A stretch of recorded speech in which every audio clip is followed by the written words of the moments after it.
Hey, what's up everybody? How's it going today? Netflix just released this little Korean kung fu movie called Revenger, and it's probably one of the goofiest experiences I've had watching a movie. Because it started out with probably one of the coolest intros to an action movie I've seen in quite some time. But then shortly after, it gets really weird and kind of goes off the rails. And I'm talking like childish and ridiculous weird, and then from that point on, the movie just kind of flip-flops between those two tones. That being said, if nothing else, this movie was definitely eye-catching. The basic plot of the movie centers around this kind of prison island where a bunch of Asian countries have agreed to send all of their inmates who've been convicted of murder. And the main character is a police officer and gets sent to this island intentionally to try and find a mafia boss and avenge his family. And he meets this mom and daughter, and they're part of a village, and they kind of try and help him figure out how to get his bearings and shit. And then it becomes this wacky little adventure kung fu movie. The main character, who I personally refer to him as the Ocean Badass, everything about that character was super dope. He didn't have much dialogue, but that was kind of part of the character. The mom and daughter that he meets are cool. The mom is particularly badass. And the villain of the movie, he was kind of a stock, very James Bond-esque kind of villain, but at the same token, they did a good job of building that character and making you hate him, and him having like all these tiers of henchmen for you to get past. Like, all that stuff was kind of well done. But the village that the mom and daughter are kind of staying with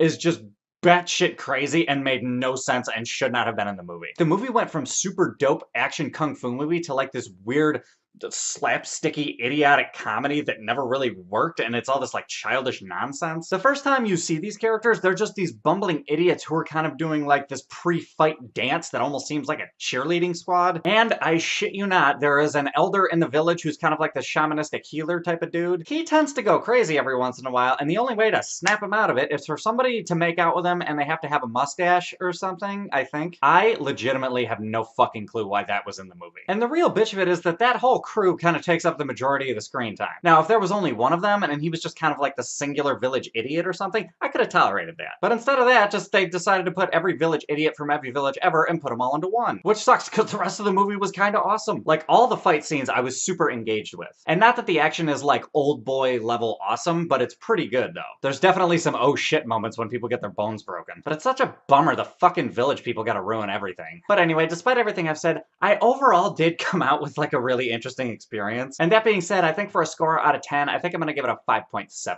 If they would have just gone serious with all the villagers, this could have been a super legit movie. But luckily, the Ocean Badass tends to make the movie way more watchable. But anyway, guys, those are my thoughts. What are your thoughts? Have you seen this movie? Have you heard of it? Hop in the comments. Let me know what's up. Other than that, if you like this review, give me a like, subscribe to all that other bullshit that makes the channel look good, and I will catch you guys later.